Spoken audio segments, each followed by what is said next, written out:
Lastly, I haven't really talked about this because what I want to do is talk about the difference between hot cues and memory cues. This is a feature that you see on the CDJs that frankly I don't think is all that great. It's a little confusing to me and it's confusing to a lot of people. I prefer just using hotcues for everything. This is what I use when I use DJ software like Serato or Traktor. But the CDJs actually have a difference. They have a distinction between hotcues and memory cues. The way hotcues work is you press a button and it'll start playing the track from that point. So even if your track is stopped, pressing the button will start the track playing. There's no way to turn it off. There's no way to get that stutter cue behavior that you get with the actual cue button. So be aware of that. This will start playing from this point.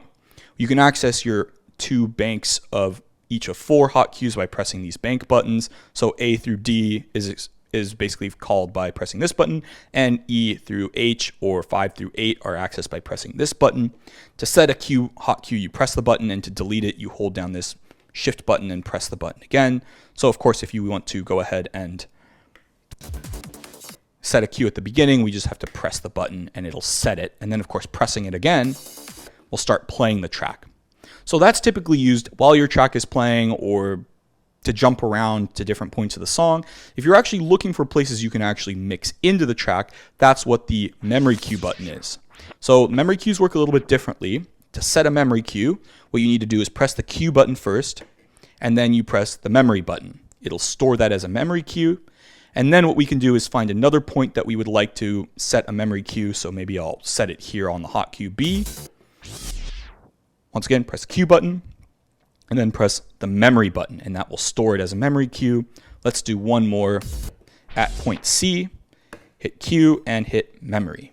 And from here, we can call these memory cues by pressing the left and right buttons like so. And you can, of course, delete one. It'll delete the one that you just found. So that's kind of the one that you just set, which is kind of helpful by calling and deleting these different memory cues. So the memory cues are used for sort of finding a place to mix in.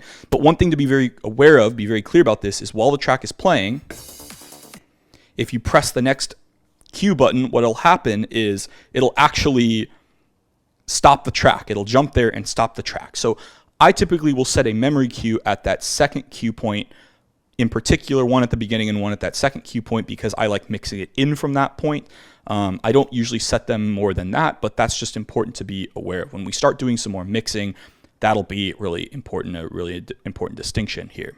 If you don't have any of your hot cue set, you can actually see them with this arrow, which is really nice. In fact, I think I may have 2 here. You can tell I have 2 set.